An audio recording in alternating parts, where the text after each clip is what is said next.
Hey legends, welcome to the Connect podcast, A no BS approach to connecting people, connecting businesses, connecting communities. and connecting successes. Connection is why we're here. We're growing together. We all know a lot of people in business. And you can either be a hunter or a farmer. We said we'll start the episode with a shot of tequila, and then Completely effed up the actual... I can't even remember what time it was. So, we're finally here, guys. After weeks of sharing reels, teasers, promos, we finally started. we finally made it, ladies and gentlemen. We're here. Welcome to the Connect podcast, guys. We're joined by myself, Ron from RP Wealth. We've got Ben from Shadowbox. And we have myself, Patrick from Oztech Sparks. all right, guys. So today's the first episode for our Connect podcast, and we wanted to talk about why we started this, how we've come up with the concept, and how we've all connected to be here today. Before jumping into that, let's just give the audience a bit of a background story. This is actually our third trial for recording camera and audio. So there was a couple of good ones before that went for a bit. But this is our first official launch, and we thought we'd make use of those ones because there was a lot of valuable conversations happening, and that's what we created our reels from. And just like anything with business, you can plan for it all you want, and it won't go off without a hitch, just like anything, right? So there's been a few stepping stones and learning curves that we've come across, but we're finally here, and we want to share that journey with you as well. It's definitely been a journey for us, and we've learnt from the mistakes that we've made. But let's get the first foundation one rolling. So I'm really excited to share this time with you guys. You know, I think between the three of us brings some really great value to our listeners. You know, we've got Pat obviously in the trade industry. We've got Ron who is in the finance industry, and myself across the fitness industry. So all three of us bring some really cool things to bring. Yeah, so you can think of us like a transformer in a way. Yeah. I don't know. I guess. I think so. No, but we want to tackle, I guess, concept, ideas, wins, the issues that we're all facing, and having it from three different areas of business, whether it be finance, trade, or from a fitness concept. And also at the same time, how we're dealing with different areas of our business that we can relay and help each other with as well. And three different perspectives as well. Not all the time. Sometimes we might have things that we agree on and some things we may not agree on, but it's good to hear each other's perspectives on things. But I guess the most important thing that underlines everything is probably our intention behind the Connect podcast. It's to push the value and bring our local community closer and capitalize on what we can bring to the table in terms of connection of businesses and connection of people in the professional industry in our local area of MacArthur. Well, we've got a very diverse range that all three of us can touch on, and you know, our intention is to bring on some guests along the way too that have a great story within their businesses or even their personal life. 100%. You know, one of the things, Ron, we said off camera is, you know, business is boring. So, you know, I think the Connect podcast is going to bring a bit of life to, you know, the fun side of business. You know, show that, you know, we're just true legends having a crack at business. And look, and some people might see this and go, look, every man and their dog has a podcast. Why are these boys going to tell us anything that we don't know? And look, at the end of the day, we're not experts. We don't know everything. You know, we're still three hustlers, grinders, people that are trying to make it with what we're doing. But at the same time, we can maybe give some education along the way. Talk about the wins, talk about things that haven't worked out, talk about processes or strategies that have helped us to get to where we are. Because we're still on that path of growing our businesses, personally growing ourselves. Me, physically, I'm trying to still, you know, go high. I think that's stopped, but I've still got hope. I've still got hope, right? Yeah, and as well with that, we can all bring our own different elements to the table. Like we all have our own different stories of struggle and challenges and wins. And like anyone in business, a lot of people can relate to things that we've gone through. But with the conversations that we have off camera and off air and just between each other, if someone was to be, if there was a fly on a wall on those conversations, it would grab a lot of value. Well, we've often said this, Pat. Like me and you have had a conversation on the phone, or be it, you know, in person, and we often say, man, I would have loved to record that, even for our own sake, to go back on it and reflect on it. Sometimes I do, by the way, without you knowing. Do you record it? Nah, You're supposed to disclose if you record something and tell something. Yeah, but look, there's been times when I've called you certain situations, be it good or bad, and just to hear another perspective on it. Yeah. And, I think this gives us a platform to listen back to, to hear of the wins, hear of the struggles with a no BS approach. Oh, look, definitely. I think sometimes when you're going through issues in your own business, you sometimes don't want to reach out because you don't want to look like you don't know it all. You don't want to look like someone will judge you for having that problem. And if you can't come up with a solution, you don't want to look like an idiot. And sometimes it's speaking to a few individuals that you can trust, or once you start opening up, you realize it's not that bad and I can actually talk to other people about it. So we want this to be potentially an avenue where others can learn from what we've gone through and those conversations that we've had, because I think we've definitely helped each other. Through this podcast, you'll hear about issues that we've dealt with, the mistakes that we've made, and also the wins that we've had. Yeah, and if there's one bit of value that someone grabs off it, then we've done a good job. I've heard you say that a few times with a few things that you put out there, and it always resonates with me. And it's a perfect example of what this podcast can put out there. Yeah, if we connect with one, and we get someone off the couch and motivated and inspired, then we've done our job. So the message will come in different ways, and if you're ready to hear it and receive it, you'll listen in. So we're hoping to really bring some value into people's lives. That's the ultimate goal. But tell me, how did the Connect start? Like, what brought us together initially? What brought us together? Yeah. So look, in terms of how this podcast started, it depends on how far you want to go back. Because if it goes to when we met, it would have been maybe kindergarten year 1 for me and Ben. So just to give the viewers a bit of background, me and Ben both went to Bosley Park High School. We've known each other since primary school, but we really only connected again after high school when we both set up our own businesses in the MacArthur area. And through connecting and getting our brands and our business out there, we started through a networking group where we also met with Patrick. And then we've also met with Brad and Dan, who's part of the Connect networking group that this has fallen off the back of. And through those, social events that we're running on a bi-monthly basis, so every 2 months, we thought, why not it be a good opportunity to showcase some local business owners in the area to help celebrate their wins, promote their businesses, promote our businesses, and talk about regular things that are happening in this area as well. And we know the value of our relationships and our connections between our circle, not just us three.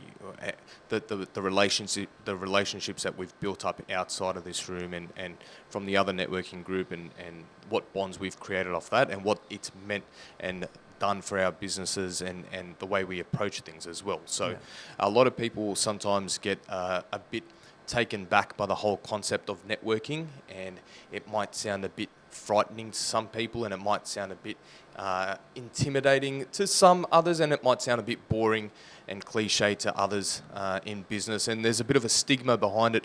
But I guess it comes down ultimately to how you want to approach it, because there's an untapped potential behind what you can pull out of networking and building relationships. Well, talking on networking, myself personally, I moved out to this area and really didn't know anyone. So, very quickly became apparent that, how was I going to meet people?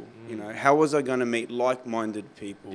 I'd left my area, my family, and traveling down Camden Valley Way, my family believed that you needed a passport to get there. It was just so far away at that point. The last time I came down to MacArthur before starting the business here was in primary school, going to see Camden Farm.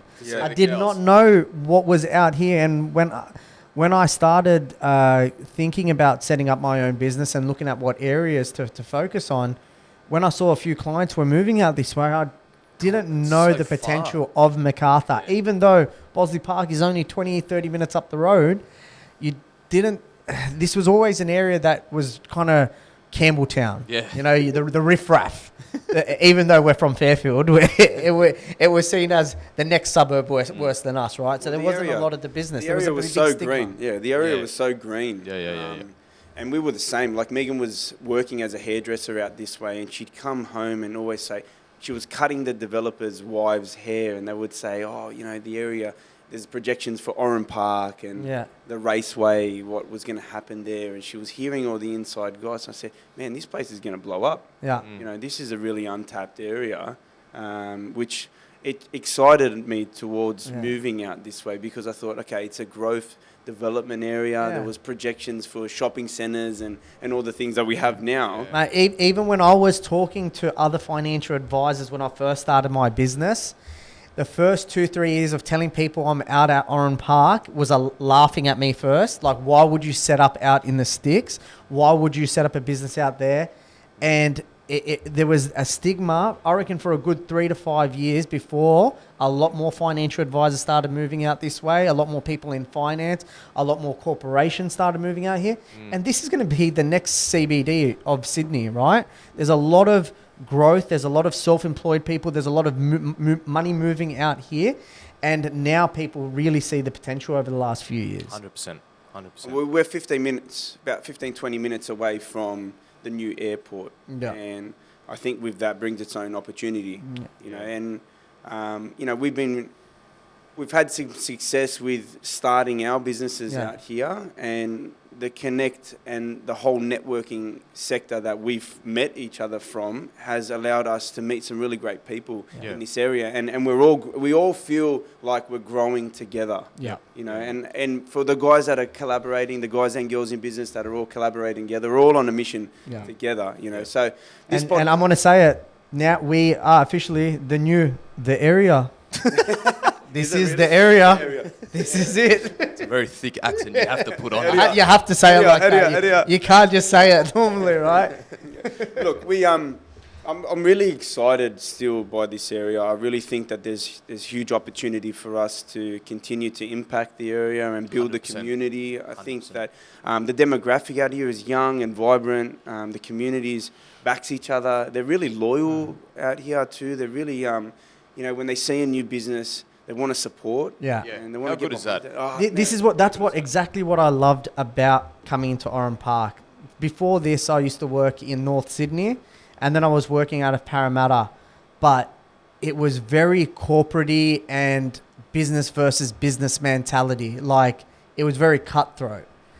I feel like out here, you just don't step on anyone's toes. Just do your thing, be transparent, be honest, do what you're going to say, and your business will thrive out here. It's not that cutthroat mentality of having to wear, like in my game, in the finance game, wearing a suit, being freshly shaven, you know, tie. Like out here, people have money, but people are coming into the office in shorts and t-shirt, and they're worth millions of dollars, right? They don't want a suit and tie type of guy. They just want someone that's honest, transparent, knows their stuff, and can provide value. Yeah, I think people get behind the family guy, you know, the one that's, you know, a good person at heart.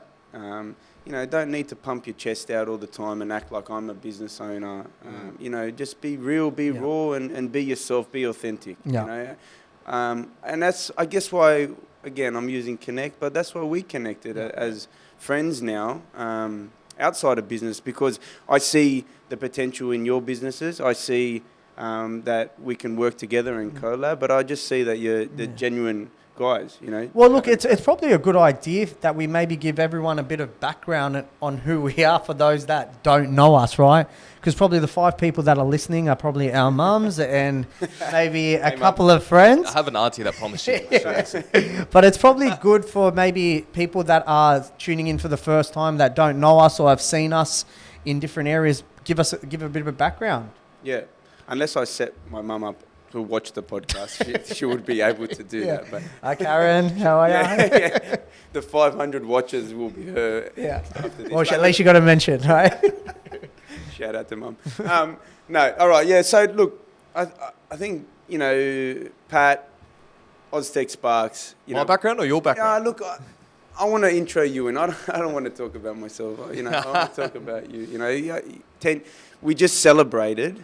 A couple of weeks ago, as a team, all of us, your 10-year milestone in business. You know, I met you several years ago through a networking event, and I thought, look at this bloke, walks in the room, really proud, really confident guy, and there's, there's a real power in that when someone walks in with a presence and really owns the space. I thought, man, I was attracted to, that sort of striking behaviour that you had. You stood up in the room, you spoke really well, spoke really confidently, and through that we connected on a deeper level as mates, and have shared some really great times together. And your business has pivoted over the years, had some real great wins, some ups and downs, and I think the tradies that are listening to this are really going to be drawn to your story and who you are. Yeah.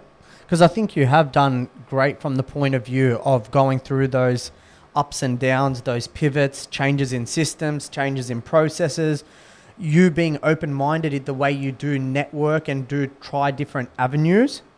And I think that there's a lot of tradies out there that probably want to explore that side of their business, but maybe a little bit scared of being able to do it, uncomfortable, or just thinking that it's a bit cringe, right? I can give my opinion on that. Being a tradie now, we've been doing this for a while, and stepping into different companies out there. I've worked for Australia's largest electrical company. I've also worked for smaller companies and medium-sized companies before I started my own business, and I've seen a certain rhythm in people and how they approach things, being in the trade.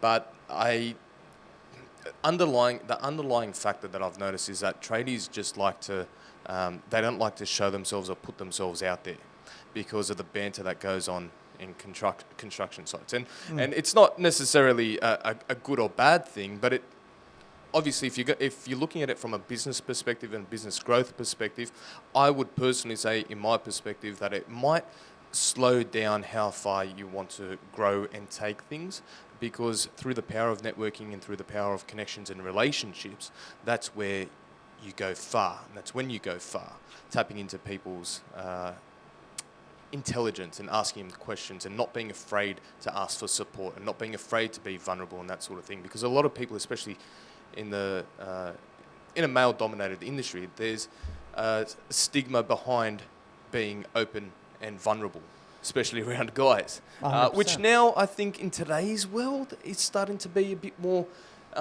diffused. It's starting to break down a bit more. A lot more people are understanding the strength behind opening up and being vulnerable.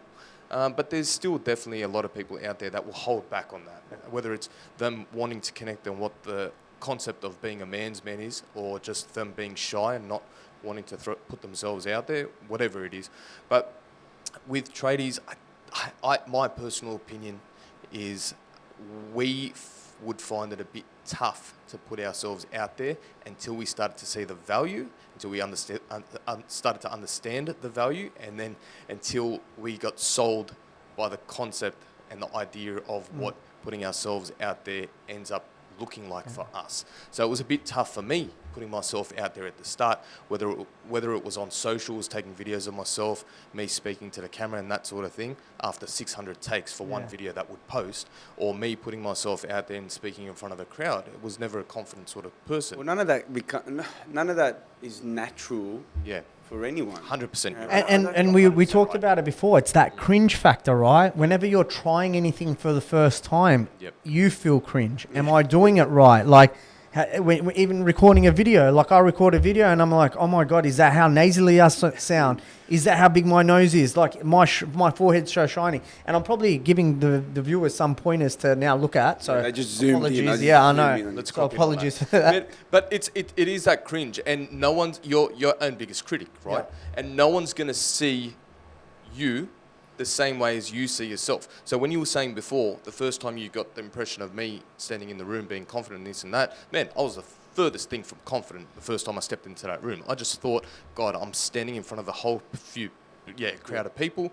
I got to I need to own it. I need to own it. Yeah, I need to make sure I own it. I need to make sure I step up. On the inside, I was shitting myself. Yeah. So it's interesting to see that you saw a confident person. It goes to show, it's an example, perfect example of people don't see who you are the same way that you see who yourself. Well, not many people can come into a room and do that, right? Like Well, it comes down to them. Yeah, in a networking environment, sometimes feels slightly cliquey, and there's groups formed already and relationships formed, and then you present into the room. You're new. You want to get yourself out there. Your intention is to sell to everyone because you think that's what needs to happen quickly. Yeah. So, but then you're like, how do I interject myself into this conversation? Yeah. And for some, it's really natural. You can walk in and go, hey, my name's such and such, and really chime in. Others would shy away from that. But Well, what was your first experience of networking? Like, how did you? Was it before I approached you and asked you to do it, or were you doing it before that? no, so I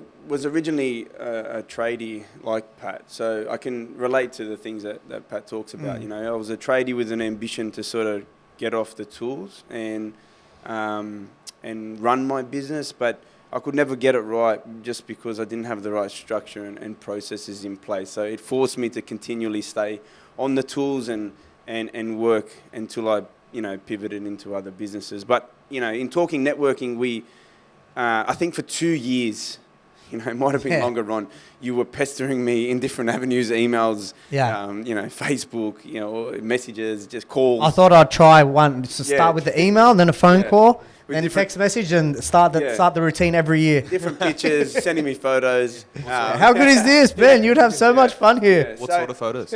And That's for after hours. Right? Was this before you guys connected?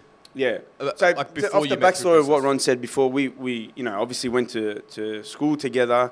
Not necessarily friends in the Yeah, yeah. school, different I was in groups. the grade above. We Yeah. had our, just like every school in the southwest, the grade above always had dramas with the grade below, vice versa. Yeah, you're fighting for territory. Yeah, and girls. someone's girlfriend, Yeah. and you don't even know why you're No. in that fight. And to be honest, if we all look back on the things that we were fighting about, we probably Yeah. don't remember half of the things. They were minuscule. about But, we were young and Dumb. silly. But, yeah. But, look, then, so Ron and I never actually really got along back then, But I was watching from the outside. I could see this guy coming through and, he was in the finance industry and he was breaking out, from being in that corporate world and I was watching. Because you're in business, you gravitate towards other people. And you got people on social media, right? Yeah. Like when you're from the area, Yeah. you always have people on social And, media, so you're viewing, right? secretly, even if we didn't get along at that point, you're sort of like gunning for him a little bit because he's from the area. He You want to support. he's breaking out. Yeah. Like, As you get older, right? You're from your young 20s to your mid 20s to your late 20s, and along that way, your friend circle or the people you talk to get smaller. And then when you're coming into a new area like Oran Park, MacArthur, you don't know a lot of people around here, so you tend to stick to people that you know from back home. From that comfort level as Right, well, So right? I'm secretly cheering for him in the background, watching what is his progression and growth, and I'm gunning for his wins. And then he was obviously reaching out and trying to connect because he's doing the right thing. He's trying to collab with different people. I had moved out to this area, so we were local, and that's who we wanted to work with was local people. So it took about 2 years for Ron to sort of convince me to come, and I actually chose not to go to the one he was asking for. I went to another one originally just to see. I did not know this, by the way, so I'm a bit offended. Brings back a bit of trauma. Because I thought, what, if I'm going to make a decision on something, It's on my terms. Yeah. no, I'm going to put my foot down. No, I was new to the environment and I didn't want to walk in there blind. I wanted to be prepared. Like anything I do in life, I overthink it a little bit. So I thought that the best thing to do was actually go and see another group before I turned up at his. Because if I loved it, I was actually going to sign up and be a part of it. So I went to another separate group. That group was a visitor day for that particular networking, and there was 50 businesses in the room. And it was really hard. To connect with people in the room, I found it slightly intimidating. And I'm a confident guy, right? Yeah. So I felt I was in the background a little bit, and the structure of it, I thought, what, I left it. Anyway, Ron again said, hey, come in a couple of weeks to this particular event. So I did. I said, I'll give it one more shot. And I walked into the room, and at that point, this particular group was filled with a couple of key guys that were really great guys. And they introduced me, and they made me feel super welcome from the beginning. How important is that, eh? Oh, it was a red carpet entry for me. I felt something that day. I really did feel something. I think it also probably the generational difference in maybe the so groups that you the initial one visited. I went to was an older crowd. You know, some of them had been established in their business for 15, 20 years. Yeah, wow. You know, and a couple of my things that I was working on were really early in the piece, I guess. So, you know, when walking into that room, I saw other hustlers. Yep. I saw guys that were like-minded. I thought, this is the room you want to sit in, you know. And I've never been one to say that I've got all the answers. So I could see in the room that I was going to learn a lot from the guys around me. And Ron was there, and there was a few other key players that we're still friends with to this day, right? Look, it's how it all started off the back of being in a networking group together, And which connecting. is sorry, Connecting. 100%. Yeah. And you know, now I I share reckon an we should office. put $1 every time we say the word connect. Connect, Like, Or Yeah. take a tequila shot. yeah. Or, No, Two- or once we get enough viewers, hopefully we should get them to take a tequila shot. You put Because $1 in there. We actually, They put $1 in. full disclosure, we did do some tequila shots for our first episode. And Was it our first episode or the second episode? might have been Whatever. the third. Whatever. Yeah. Yeah, hybrid Put episode. some context around that. So we agreed that we thought to hype things up, we were going to have some tequila prior to recording the actual podcast. To celebrate 10 years in business. That's what it was. So we had a shot. We said we'll start the episode with a shot of tequila. Yep. So we took the shot and then And then completely effed up the actual recording of Yeah. it. So then it forced us to have another shot straight away. And that's when I think things went downhill. Yeah, if I look back at it, I could only take out some rules where I wasn't slurring Yeah. in between. And Pat's face went red. Yeah, it was red. And it was an awkward conversation. It just didn't free flow. well, yeah, we weren't delivering the value we thought we could. Look, I'm not a drinker, right? So that was probably more than I You should know have. what? I had. was surprised at what 2 shots did to me, actually. But, Yeah. and weren't we all, by the way? Yeah, I don't think people walk to the bar. Like, there has been times when we have done this. That's, it was 10 a.m. yeah, as well. yeah. It was It 10 was early a.m. in the day. I didn't have Was it breakfast really- that was it day. really Back-to-back Yeah. Patron. It was in afternoon. Back-to-back Patron. So Oh, you yeah, can't even remember what time it was. Anyway, so look, we were introducing ourselves. That's what we were trying Yeah. to get to. But let's talk Ron, right? Ron. And we've learnt from that. Now let's talk from. Yeah. Ron, top 50 advisors? Is that were you? Oh, look, it's a couple of years late now, but I was Oh, man, you- named it's as an achievement. one. Yeah, it's an achievement. Now I'm just one of the other 16,000 advisors. But look, what are you going to talk about, actually? Wait, you just said the top 50. Oh, well, I was introing Oh, you in. So top 50 advisors. Yeah. You Starting know, from Former corporate. DJ, Yeah. Wicket. yeah. So back then, probably thought there was a career in DJing, like most young guys probably in Fairfield thought that they would do that. Yeah. Realised that that's a really tricky Yeah. industry to be a part of. Went into corporate, you know, and worked your way up respectively there, and then realised that, you know, you wanted to work more directly with the clients and give more value back to the clients you Yeah. were working with. And then, you know, and I can only talk on behalf of myself. You have my mother and potentially was my father's, you know, advisor, you know. So if that tells you anything, like if I trust you with my own family. Oh, and I appreciate it. For me, getting a referral from a friend or a client is like gold, because it just shows that you're doing a good job. And for me, if someone's giving a referral like that, I treat it like gold, because it's not only my reputation on the line, it's the person that referred as well. Yeah. And Well, it's a big commitment for them to say, hey, see this person to handle your life savings, right? Let's be honest, right? It's very hard these days to recommend anyone. Like, I really struggle with it because I've been burnt so many times by, you know, someone's asked me for this particular trade, or, you know, anyone to be involved in a project, and I've gone, yeah, hey, let's use this guy, and then this guy's completely let me down. You know, People are good talkers as well. It really, and now I have to, like, you know, preempt to the person and say, look, it's been a while since I've worked with this person, or Yeah. like, I don't really like to refer anyone, you know. Yeah. So when I do refer someone, it's hand on my heart. I've worked with this guy. I really care about. He's going to do the right thing. Well, even now as well, like if I'm referring as an option. It's not you have to do this. It's here's someone's name, or maybe here's a few names, and then you select, because sometimes people do drop the ball, right? And if you're pushing hard for that referral or that introduction and it doesn't work out, It's a You've reflection. put your name on it. Yeah. So I always try to steer clear too much of trying to force someone to see someone. You know what? just an So option. just on that note, because we all know a lot of people in business, especially around MacArthur, and we have a lot of these connections where we can help our friends and relatives out that may not have those same connections. But when people ask me for a connection as a mechanic or a painter or a handyman, whatever it is, I might know 3 or 4, and I can only maybe recommend 1 or 2. I would give those options of the 1 or 2 if I've used them in the past, if I trust them, they haven't let me down. And if I haven't used them in the past, I'd make sure to let that person know that, hey, look, I've met this person, I've had a good conversation with him, he seems like a good guy. I personally haven't used his services, but if you want, I can send you his number. And then at least if anything does go wrong, or if the person's dropped the ball or whatever it is, I've sort of preempted the person. I enjoy to refer someone that I've used before, so Yeah. I used to really work hard at trying to use that particular person, especially in these networking groups. So I'd really work hard in trying to internally refer to the person and support me to them. Yep. Then I can, You qualify him. I qualify them out to the market.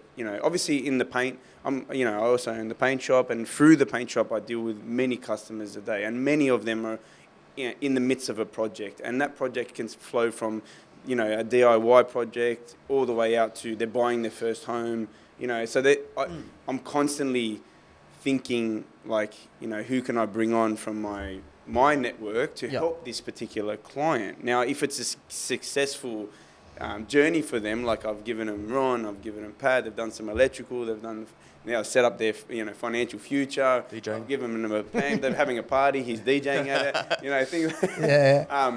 But if that all goes to plan, I look like a champion because I've helped my client get through this journey, which seemed like overwhelming to them, to now finish their project or their vision. And they would really appreciate it. And that's why I like networking. That's why I like connecting, because we keep each other involved in each other's circles. So while Pat's out there, if someone asks him, hey, I need some help, I'm struggling in my weight or my training, or I want to get into this or that, I know he's saying, hey, I know a guy.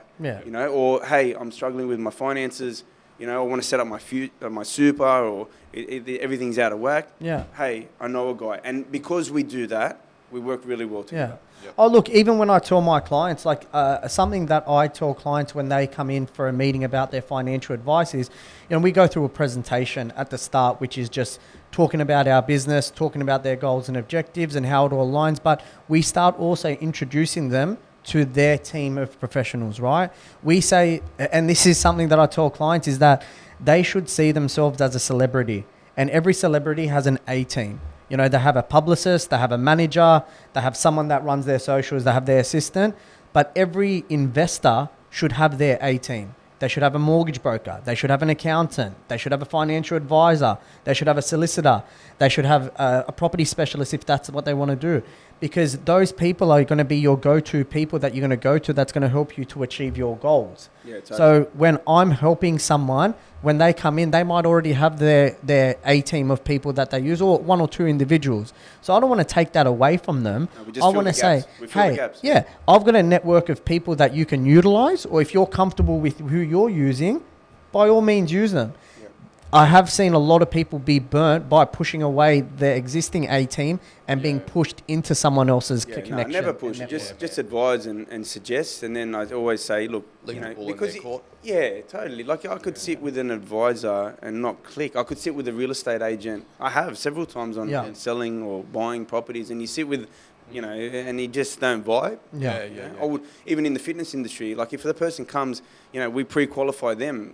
I might not be the right coach for you, like, or I could better put you, hey, this gym could probably cater towards what you're looking for, or yes, I can, because I'm not going to say to the client, we're going to fix all your problems. I want to make sure that we actually can fix your problems by sitting down and having a conversation about what your goals are. And this is where that connecting piece comes into it, right? Because you're able to connect them with what they need then and there, or you're able to connect them to someone that can help them. I'll tell you what's happened now, right? I get phone calls from family and friends now, and they will ring and say, hey, Benny, do you know someone Man, I'm the Yeah. same. Did you get that? 100%. Yeah, I yeah. literally had Yeah. one of them today. Yeah. So my sister-in-law, my brother-in-law will call me, and they're in business, and Yeah. they'll say, "Hey, we need someone." Yeah. I got someone, and How good do you feel when it's- you're able Yeah. to help a man? when it works, it's great. Yeah. It's great. There's a real joy that I get now out of that. When they ring me back up and say, "Oh, I work with, Daniel Caldwell, and he's my accountant now, and Yeah. he helped me. My old accountant was shit, and Daniel's great." Yeah. Like, it's a win for me. It's a Like, win. Well, it's Everyone. like my client called me the other day, asked me for an immigration lawyer. Now, I don't know if that's because I'm Indian or if that's because I just know people, but like I'll get you have one of them? You actually have one of them. have Well, let's go off camera for that one. It's an extra 500. That's a lie. Thanks for clarifying, Ron. Yeah, so but you feel good about it, man. You feel good about connecting the person, the trade person or the supplier or whatever it is, with the person that's after that guy's services or that lady's services. You're able to build that relationship and build that connection, and it's a win-win for everyone.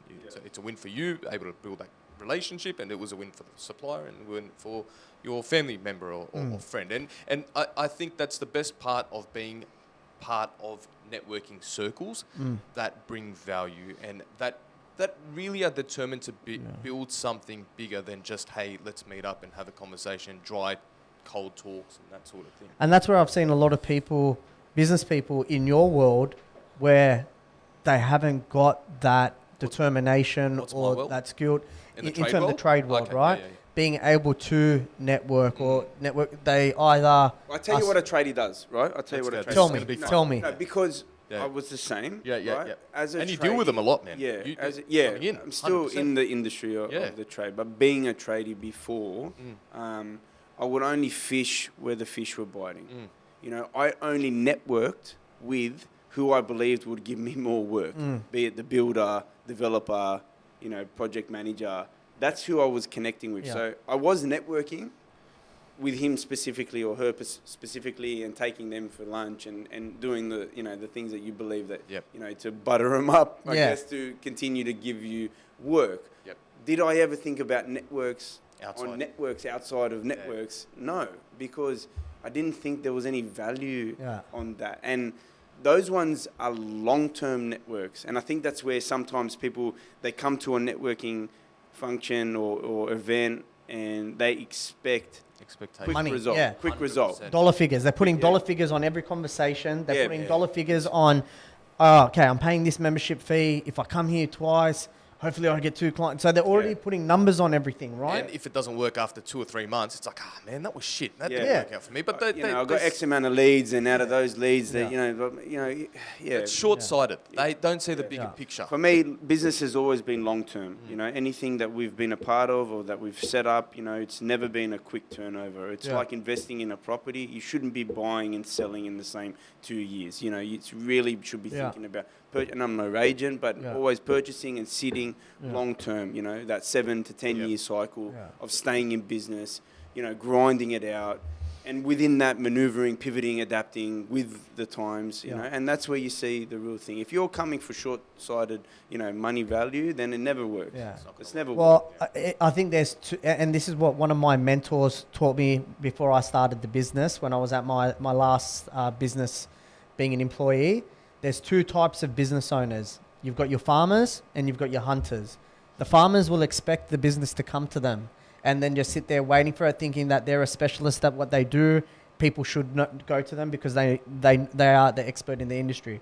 Or there's the hunters that have the same skills, the same specialties, or maybe even worse off, but they go hunt for the business.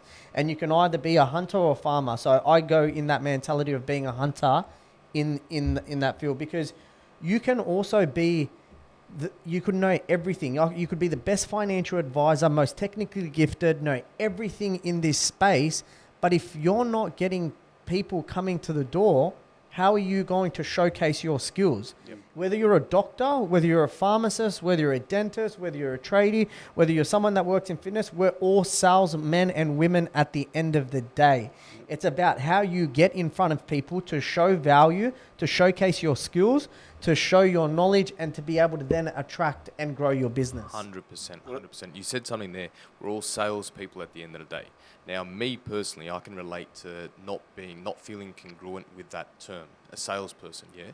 Because every time someone says a salesperson, you just think of a dodgy car salesperson with a tie sort of pulled halfway up and a gap tooth. I don't know if we can say gap tooth on here, but anyway, but you just... A gap's a gap, bro. Yeah, you just think of a typical idea of what a salesperson is painted out to be out in the social world, yeah?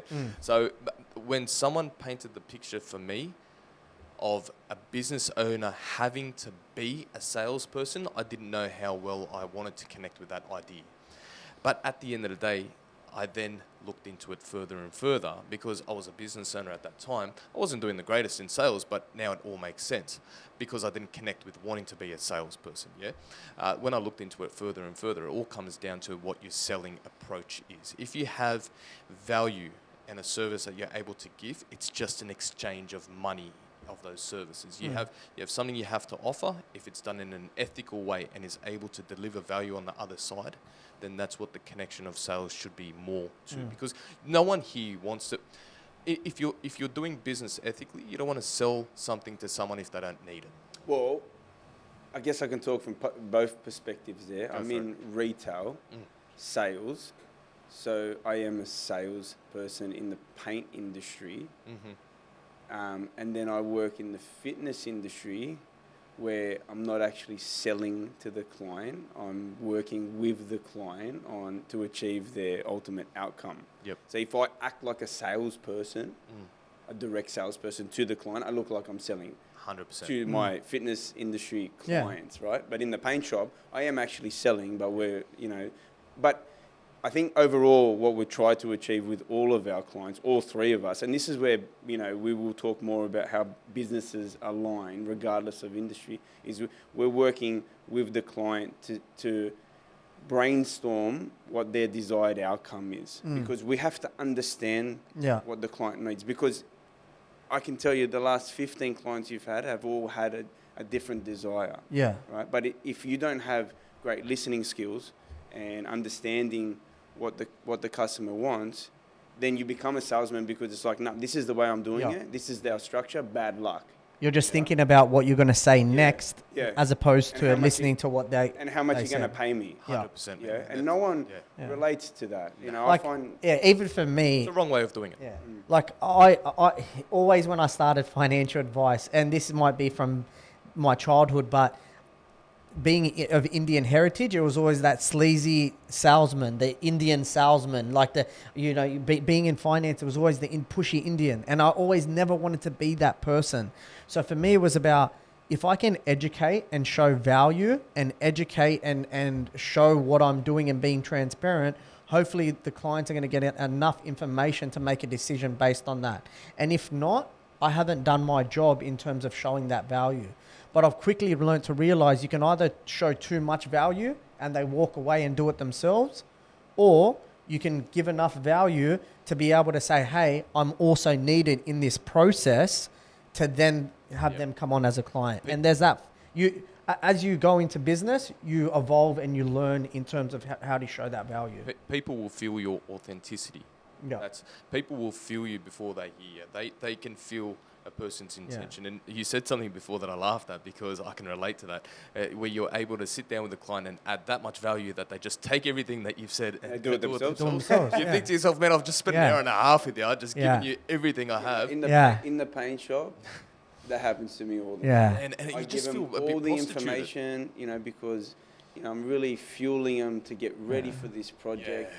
And then they walk out the door not making a purchase, probably end up at our competitor being Bunnings at 7:30 at night time, purchasing all the Hey, things. so the guy at Dulux told me, the guy at Inspirations Yeah. Paint told me I should get this number, with, this number. with the information Yeah. I gave him. Doesn't that just- It happens a lot. It happens Cheapen, a lot. yeah, just Yeah. It prostitute. It makes But- you feel prostitute. Yeah. That's the hard.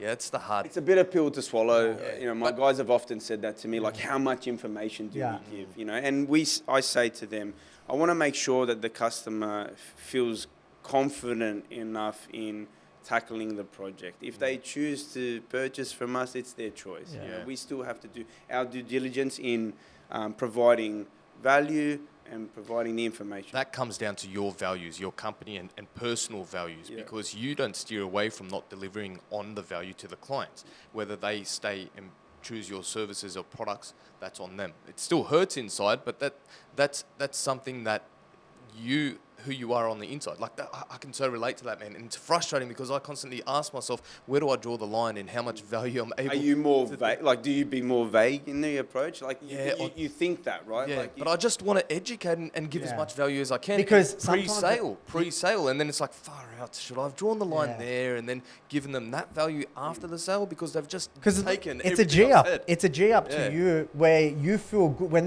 they look interested.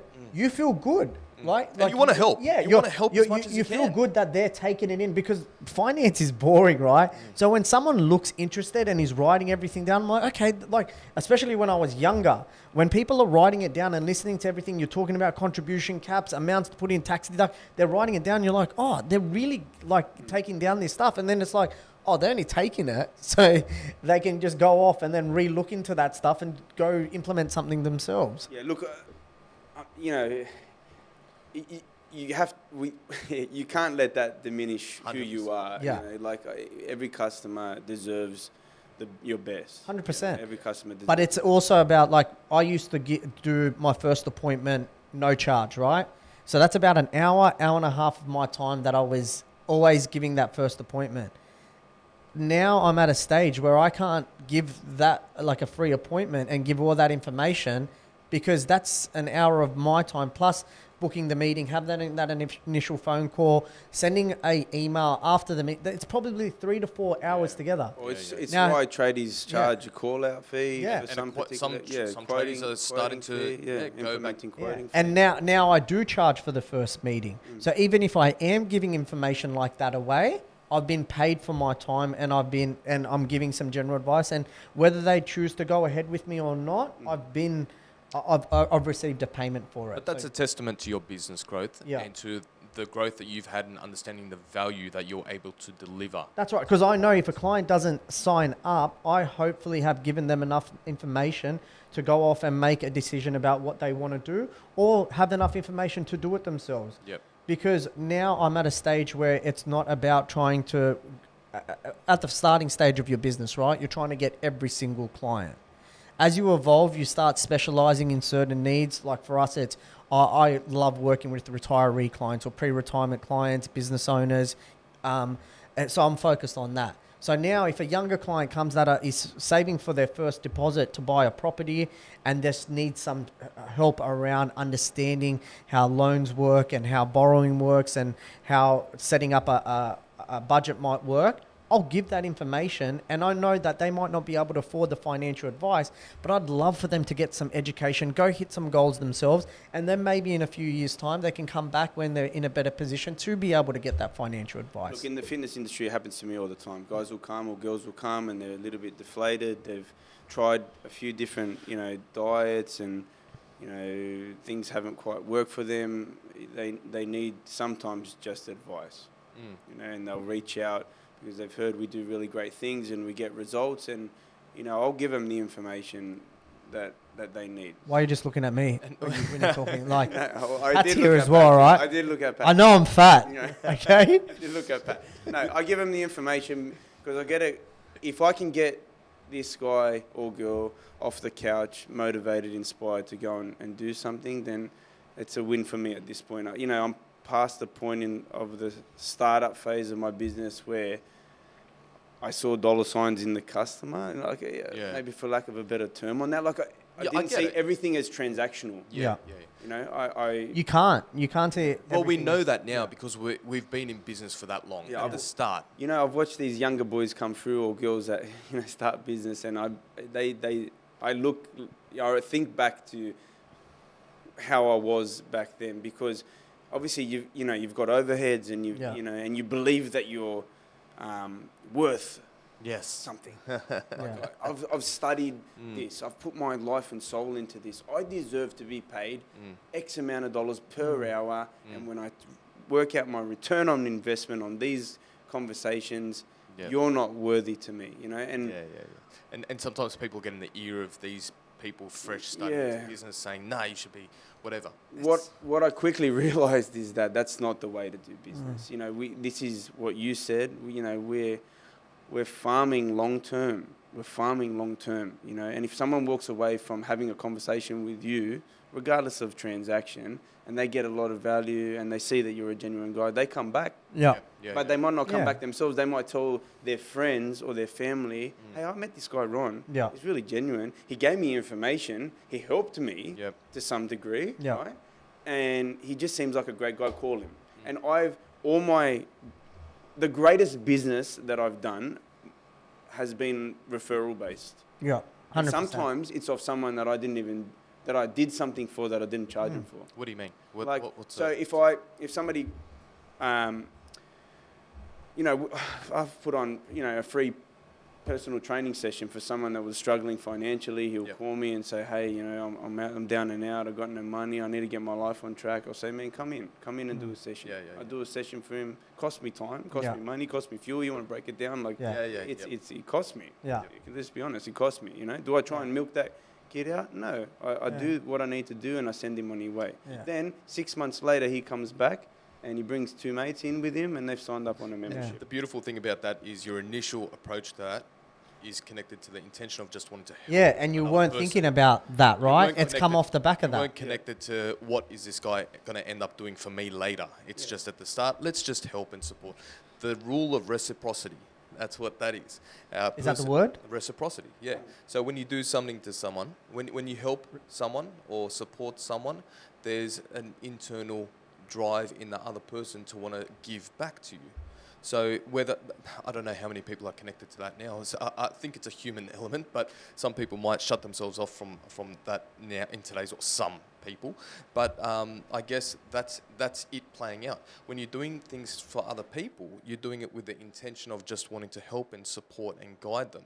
And at the start, where you're not in a position to, well, if they're not in a position to be charged or that sort of thing, you still want to be able to give value where you can, if you can. I'd like to walk away from every conversation knowing that I've put forward my best. I don't pull away because I think this is going to cost me here, or this is take too much time. And obviously you need to be careful with your time at some point, and your time managing, and that's part of being a business owner is time management. But you can get smart at that. If you see that the person's, bleeding you out in that's where you have to have an appropriate conversation. Yeah, but then you see those red flags, and then you can approach that like that. But you can't treat everybody like that. Not at all. Because Some people genuinely just aren't looking for just grabbing every information. They're just curious, right?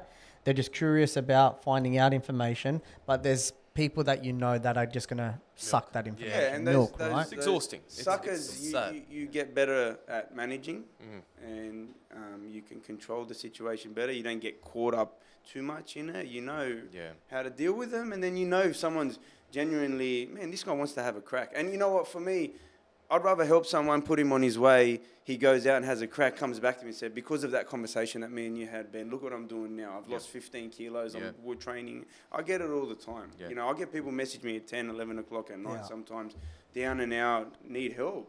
What do I do then? I can't say, well, I clock on my time. I had a client email me during the week saying your blood should be vialed. And I was like, what does that mean? And then You weirdo. yeah.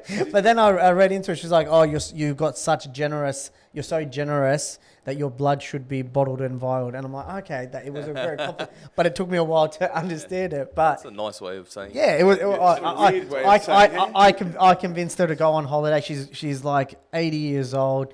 Her husband passed away 5 years ago, and the problem is she's got too much money.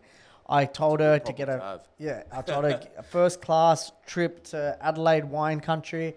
Good. And she's doing it, getting a limo, doing it all herself. Good. And she would have never done it if we just Yeah. never kept catching up and talking about how she needs to hit some goals as well for herself in retirement. There's an element of giver's gain to what we're That's saying. it. You know, That's- like, yeah. let's just continue to give, and at some point, you know, I believe that things come back in nice ways. 100%. When you do the right thing, and you're genuine about it, you know, I feel like the world, you know, Will returns that Yeah. favour at some point, and it why I takes live to time. give. Sometimes. Yeah, I live to give. live to give, live to God, give. live to We're all give. angels. Ron, let's go back to you. I know you touched base on Ron and how he started in the industry, but then we sort of went sideways and we went into a few valuable. To be fair, for our conversations and listeners, stuff. that's probably going to happen a fair Yeah. bit. Yeah, we're gonna. Where we Expect that a get lot. derailed, but Yeah. we'll come back. But we definitely derail. each- But that well, makes us We'll connect it. Yeah. We'll connect it. bing. I feel like there's a ding every time. I got a we gong connect. over there. We Yeah, can- yes. all the time. Yeah, we all have ADHD, so it's going to be fun. So, Ron, tell us, my friend. Yep. Tell us. So, what was your story? You started corporate in the office. You worked your way up a bit in the. I think you were working for a bank or. Yeah. So look, I realized I wasn't What was going to the be. I transition? wasn't going to be the next Tiesto. I wasn't going to be like. It's very hard to be a DJ and consistently be in that world. Like I was working every night while everyone was doing their HSC, but I realized like if I was going to make a move, I was going to make a move now. So just like any person of Indian background, I worked in a call center for a long time. No, so I worked in a call center for about 2.5 years, but then I found out about financial planning. I had no idea about what financial planning was, what it does. And to be honest, I was probably bad with my own finances at the time. But it was a way to get my finances in order, educate myself, and then also I went through for NAB, I went through an advisor program where I got accredited. They paid for my studies. Then I went to ANZ. But I quickly realized in that corporate world, especially working for a bank, you're a salesman for the bank. You're selling their products. Any advice you give is basically trying to get them into products for the bank. I realized, like, why am I doing this and being a salesman for someone else, growing someone else's business when I can go do this on my own? And also for the fact that we went from 10 advisors at my practice down to 4 and from 3,000 clients down to 2. And I thought, if I'm going to do this and do it right, and I can't blame anyone else because, you know, when things start going backwards, you tend to go, oh, it's this person's fault, this person. If I'm going to do it, I'm going to do it. And if I fail, I've got no one else to blame except myself. So I left 400 clients and I started from scratch with 0 and basically just started off contacting people on Facebook, on LinkedIn, on... Contacted Ben 600. But just building it up from 1 client, 2 client, 3 client. And Oran Park was an area that I saw was a growing area that had a lot of self-employed people, but also there was not a lot of young financial advisors. Like when I looked into MacArthur, there wasn't any financial advisors that were like under 50. Yeah. And I felt like there was a need. If I was in Parramatta or I was in the city, I was going to compete against a lot more financial advisors. So, you know, going into the networking group was one thing. And it was scary, you know, when you're this 5 foot nothing little Indian guy walking into this group of people that are all tall Caucasians and just like suits, and it's very intimidating. But I realized, like, unless I was confident in my own skin and confident to just walk up to people and talk, no one was going to pay me attention. So it was just opening up. And the good thing about the group that we were in is that there was a whole new generation of young business owners that were coming out to MacArthur.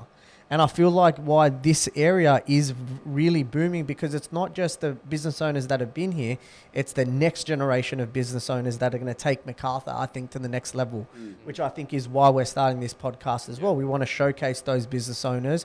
We want to bring on people that have been here for a long time that are seeing the growth of this area I and think celebrate it. in MacArthur had this older demographic that worked really well and collabed together, and we talked to some of those guys now who have been very welcoming actually, and so we hope to bring them on in later they, episodes. they see and they know that they've done business really well by sticking together, and they see that we've got the torch now, and we're carrying that forward, and they're really excited by what we're trying to form with our group. And look, if there's any business owners that want to be involved in this or have ideas for what you think we should talk about, even if you want to sponsor us, you can see our table is very bare. We could position your drink, your bottle, any type of merchandise you want. We've got all the space. This is the Price depending, right? How much Where's ad that space you salesman? want? Yeah, Where's that salesman? that's the only Indian part that you'll see in this podcast, all right? Everything else is kosher. But as we're, the Connect MacArthur is already a really forming group of entrepreneurial girls and guys. Our demographic. Really, it's like a steam train, that thing, and I think it's really going to grow to great heights. They've got some really great events coming up, and we're looking for people to jump in and be a part of that. Oh, look, well, while we're on, maybe you want to plug our next event off the back of our Connect MacArthur. Oh, yeah. I sat down with Daniel yesterday just nutting out the finer details, and it's going to be a really, really good one. There was a lot of effort and organisation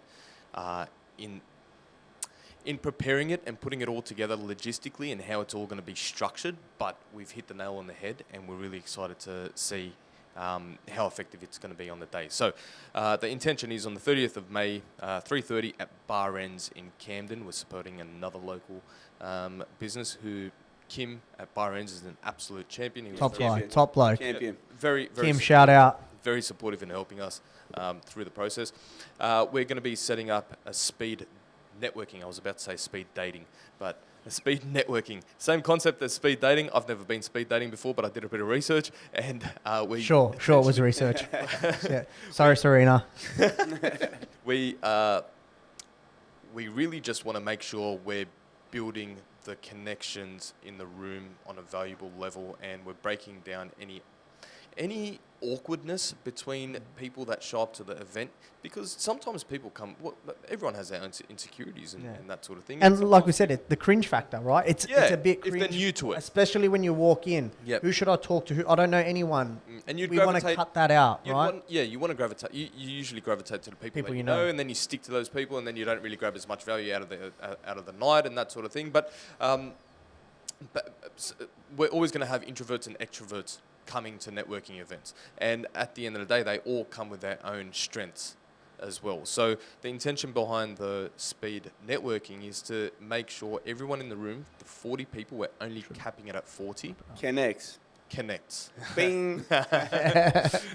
So we want to make sure all 40 people in the room meet everyone and build a connection, and whether that sparks a relationship or a business venture or a conversation that then leads to something valuable to either one of them, either in business or in personal life, it's sparked from that conversation that we were able to create. So that's picking up a lot of traction online, and we've had a lot of people interested in this from months ago, and now it's all coming into play. So look, I'm really excited for it. I think it's a great concept. I don't think we've had anything out this way like that. No, not at all. And the hardest part about networking, especially for those that are out there that are thinking about attending one of our events and unsure, this is probably the best event to attend if you don't know anyone or if you're unsure about networking, because everything's going to be there for you in terms of what to do, right? A bit of structure. You don't have to worry about feeling awkward by yourself. You can come in and everything will be set up for you to make sure you meet with other people. I think that's the greatest thing about the Connect MacArthur group is how innovative you guys and the boys that are in charge of it and the organisers have been with their approach. We've all been a part of different things. So we've come together and put some pros and cons. What do we love about this networking group? Yep. What didn't we love? You know, what can we change? How can we be, you know, how can we create a new environment? And I think this particular one brings an element of connection. It's all about connection. No, but it's going to allow people, like there's been times when I've got in the room and I know I should talk to this guy, but I didn't quite get around to it. You're trying to slowly connect to someone to get to introduction, right? And you don't get that formal introduction and nobody's holding your hand and going, hey, meet this. Sometimes I've done that in the past now. And you don't want to look too desperate sometimes if you feel like they're a bigger wig, right? Like if they are someone that's got a bit of a reputation, you want someone to introduce you so you don't look like you're desperate to go up to them. So you're sometimes waiting. It might take 2 or 3 events before you get there. Yeah, no, this one's going to Let's fast track it. This is fast tracking. Yeah. This is really fast tracking. Yeah. I'm really proud to be a part of this. So you can find that on our socials as well, or go to the Connect MacArthur. Eventbrite. Eventbrite link as well. We'll put all the details in this group. Yep. The best way for you guys to support us as well, like, share our content, comment, share it with your network. We'd love to, if you've got any thoughts about what you want to hear on the podcast as well, that would be great for us. We want it to be community based. It's all about connecting business, connecting community, connecting relationships, and so on. So forth. You know, something Ben you mentioned earlier, I just want to touch on. A big part of how this is picking up so much traction, the Connect MacArthur concept is picking up so much traction with so many people, and there's a lot of interest in it, is because of how determined we are to make this happen. We are determined to make this blow up within the MacArthur region with the intention of adding value, bringing on guests, bringing on local business owners, having them tell us their story, whatever challenges that they've been approached with or dealt with in business. We all want to celebrate each other's wins, but how good is it if we celebrate each other's wins together? Yeah. How good is it if we learn off each other just from an open platform or open forum? We're open to hearing your thoughts as well, to listeners. We want to constantly innovate and grow, taking this to the next level. But determination between each of us that are involved in growing this thing is high. So I'm really excited. We've got some key players organising this, and you know, I truly believe that everybody's got a story to tell. 100%. You know, I think that we learn from hearing those stories. You have to be open to hearing, you know, people's challenges, open to hearing their wins, and celebrating those wins together. But even talking about the crap side of business, right? The things that don't work out. Like it's easy for these influencers to talk about and paint a pretty picture of how being a business owner is and getting this reoccurring income and all this stuff. But there is a lot of stuff that people don't want to talk about and don't want to go through and try to forget about that we want to discuss. Man, every business owner knows it's not rainbows and butterflies, and it's far from it, and it will take a long way to go. It's a long way to go to get to a point where it could potentially turn into rainbows and butterflies. No one other than business owners see, or the business owners' partners at home see the amount of effort that we put in after hours at night time until 11 o'clock. And then having to wake up at 5 a.m. the next morning, the sleepless nights, the exhaustion and anxiety that we go through having to deal with certain reactive issues, some fires that just come up that we have to take care of. But out of all that, it's painful for a business owner just to sit in that and absorb it and work their way through it. So if, like what we said before, if this platform can bring value or help one person, we know we're winning. So off the back of conversations that we're having between us three and the guests and the business owners in our local community that we're going to be bringing on, imagine what we can do to deliver value and help other people in business. Yeah, agree. 100%. I think with that, we might want to wrap it up. I think we've hit about an hour. Is that about? We're an hour. Yeah, just over an hour. Yeah, I think our viewers have heard enough for now. What do you think? Is there anything last words you want to say? No, I think we're just open to hearing people's feedback, because we're all in this together and we want to make this into a mammoth of a thing, supporting each one. Agree. Perfect. Like I said, like, share, subscribe. We want to hit all the socials. The best thing that we can ask for in return is that you just share us with your community as well. Help us connect with other connections. Connect. Boom. We made this a free platform because we want to educate and add value to your business world. All we ask for as a payment is to hit the subscribe button and share it with people that you know would benefit from this conversation. If you want to elevate your connections, we'll see you at the next Connect MacArthur event.